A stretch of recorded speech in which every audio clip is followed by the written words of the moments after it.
Hello guys, कैसे हो आप सब। आज हम एक्सरसाइज 1 का थ्योरम 1.4 स्टार्ट करेंगे। Proof that under root 2 is irrational number. हमें यहाँ पे प्रूफ करना है कि अंडर रूट 2 एक इरेशनल नंबर है। जब भी हमें अंडर रूट वाले डिजिट्स को इरेशनल नंबर प्रूव करना होगा तो हम उसके अंदर कॉन्ट्राडिक्शन मेथड का यूज करते हैं। कॉन्ट्राडिक्शन मेथड में ये होता है कि जो हमें प्रूफ करना है उसका एकदम अपोजिट एज्यूम करना होता है, या ऐसी स्टेटमेंट जो अनट्रू हो। ठीक है, आइए इसको स्टार्ट करते हैं। प्रूफ, तो हम एज्यूम कर लेंगे कि ये एक रैशनल नंबर है, क्योंकि रैशनल नंबर इरेशनल नंबर का क्या है, एकदम अपोजिट है। ठीक है, तो हम मान लेंगे लेट अस एज्यूम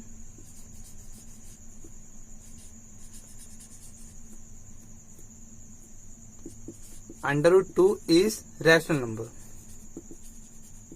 ठीक है, आप सभी को रैशनल नंबर के बारे में पता ही होगा, क्योंकि रैशनल नंबर किस फॉर्म में होता है, p डिवाइड बाय q की फॉर्म में। तो हम लिख देंगे under root 2 equal to p divide by q। ठीक है, where p and q are coprime. जहां पर p और q क्या है, को प्राइम्स है। को प्राइम वो होते हैं जिसका एचसीएफ क्या होता है, 1 होता है। ठीक है, और and q is not equal to 0, और q की वैल्यू क्या नहीं हो सकती, 0 नहीं हो सकती। अगर हम 0 इसकी जगह पे भरते हैं तो उसकी वैल्यू क्या निकल के आएगी, इन्फिनिटी, और इन्फिनिटी रैशनल नंबर में नहीं आती। ठीक है, इस मारे हम 0 नहीं भर सकते। यहाँ पर इसको सोल्व करेंगे, तो सोल्व करने से पहले हम इसको क्या करेंगे, स्क्वायरिंग करेंगे। इसका squaring on both side, squaring on both side. ठीक है, तो अंडर रूट 2 की होल स्क्वायर हो जाएगी और p डिवाइड बाय q की होल स्क्वायर। ठीक है, तो रूट से स्क्वायर गई, 2 बचा यहाँ पर, और p डिवाइड बाय q है तो p की स्क्वायर ऊपर, q की स्क्वायर नीचे। क्रॉस मल्टीप्लाई कर लेंगे इसका, तो 2 q की स्क्वायर इक्वल टू p की स्क्वायर। ठीक है, अब यहां देखो p की स्क्वायर 2 से डिवाइड हो जाएगी। ठीक है, क्योंकि q क्या है हमारा, को प्राइम है। तो हम यहां लिख सकते हैं p की स्क्वायर इज डिवीजन बाय 2।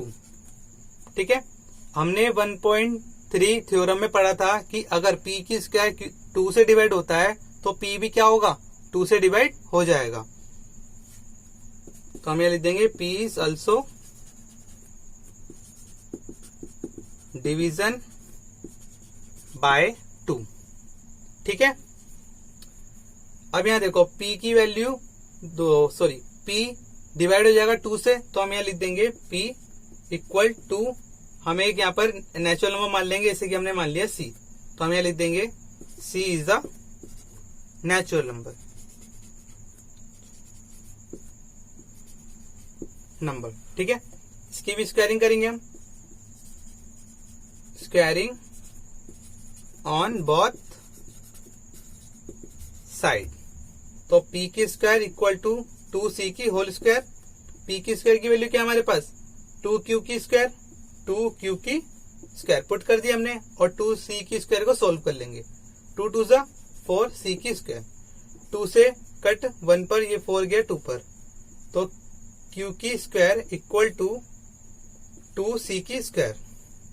ठीक है, तो हमारे पास आ गया फाइनली q की स्क्वायर इक्वल टू 2c की square.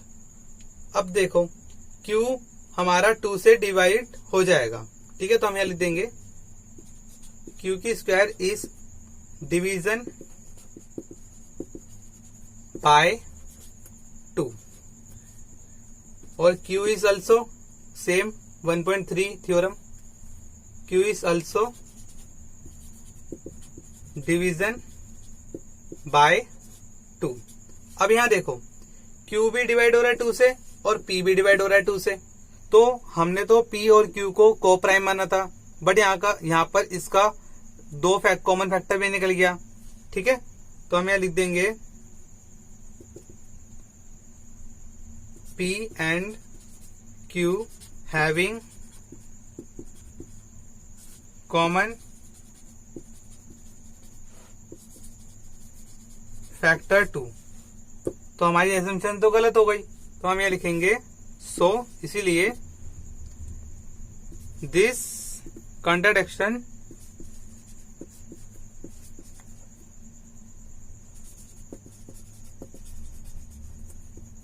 is arisen because of our incorrect assumptions.